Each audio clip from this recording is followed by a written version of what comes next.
Terima kasih Anda masih bergabung bersama kami. Presiden Prabowo Subianto bertolak ke Arab Saudi. Agenda utamanya adalah untuk membicarakan rencana pembangunan kampung haji dan umroh Indonesia dengan pemerintah Arab Saudi.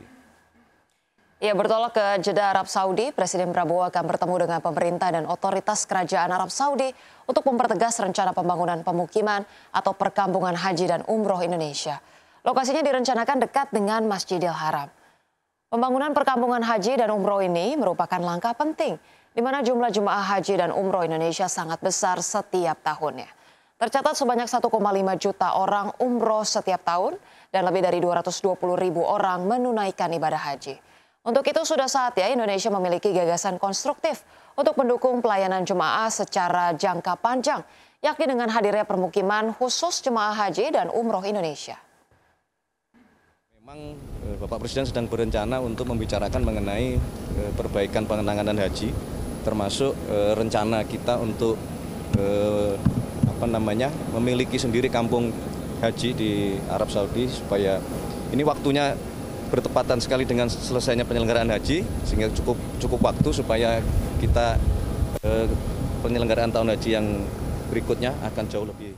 Pemirsa, Kementerian Keuangan mencatat total aset negara per 31 Desember 2024 mencapai 13.692,4 triliun rupiah. Jumlah tersebut itu naik jika dibandingkan dengan 2023 yang sebesar 13.072,8 triliun rupiah.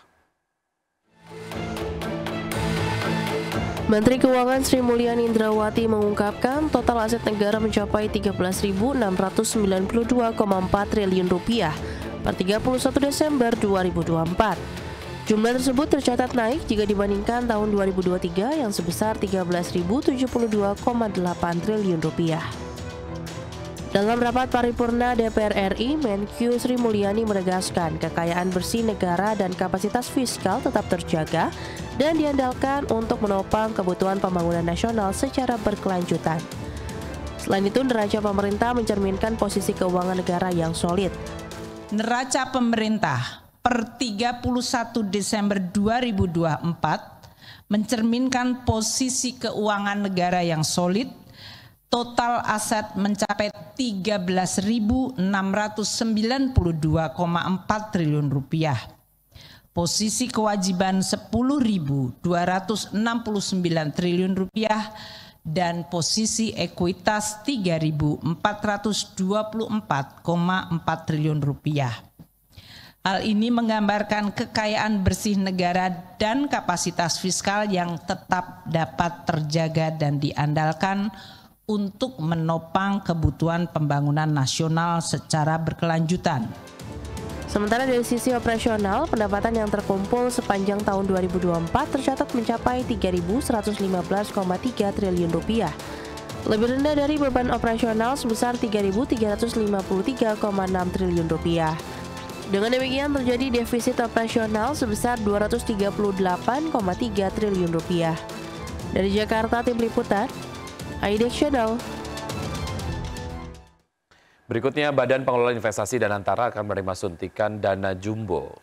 Ya, di mana di bulan Juli ini akan ada tambahan pendanaan baru untuk Danantara senilai 10 miliar dolar Amerika atau sekitar 161 triliun rupiah dari perbankan luar negeri.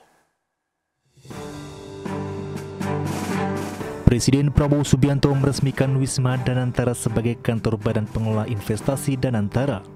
Seremoni potong tumpeng Presiden Prabowo diberikan ke CEO Danantara Rosan Roslaini menandai momen peresmian kantor baru Danantara tersebut.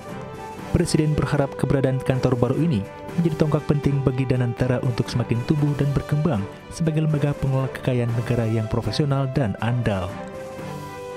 CEO Danantara Rosan Roslaini menegaskan hingga saat ini Badan Pengelola Investasi ini mendapatkan kepercayaan sangat luar biasa dari investasi luar negeri.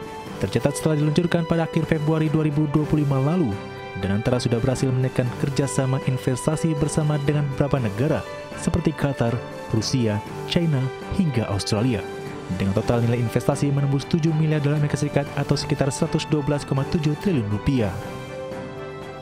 Di sisi lain, CEO Rosan juga menegaskan Danantara Indonesia saat ini mengelola aset lebih dari 1 miliar dolar Amerika Serikat dan menaungi 889 badan usaha milik negara strategis.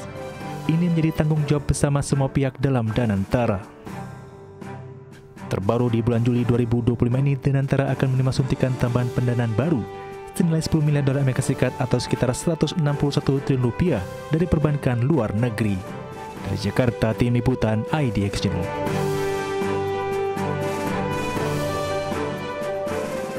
Ya, baik pemirsa, kita akan terlebih dahulu melihat bagaimana posisi dari indeks harga saham gabungan pada pagi hari ini. Kita lihat di layar televisi berikut ini pemirsa, IHSG sejauh ini tampak masih mengalami koreksi tipis 0,29% ke 6.890-an.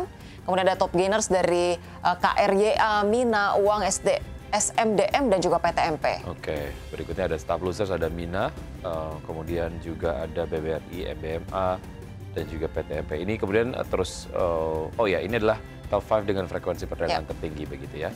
Baik. Kita juga akan melihat begitu ya informasi-informasi lainnya yang kita bisa lihat. Nah ini tadi kalau ada sejumlah saham yang menjadi top gainers dan juga top 5 frequently gitu ya yang ditradingkan. Ini ada top losersnya datang dari BCIP, kemudian Raja Roti Cemerlang, Radian Utama, kemudian Mine, Berdikari, ISSP, Arto dan juga Harta. Oke, cyclical menjadi sektor yang menguat paling signifikan, sementara itu sektor yang melemah paling signifikan adalah sektor non-cyclic yang melemah sejauh ini 0,45%.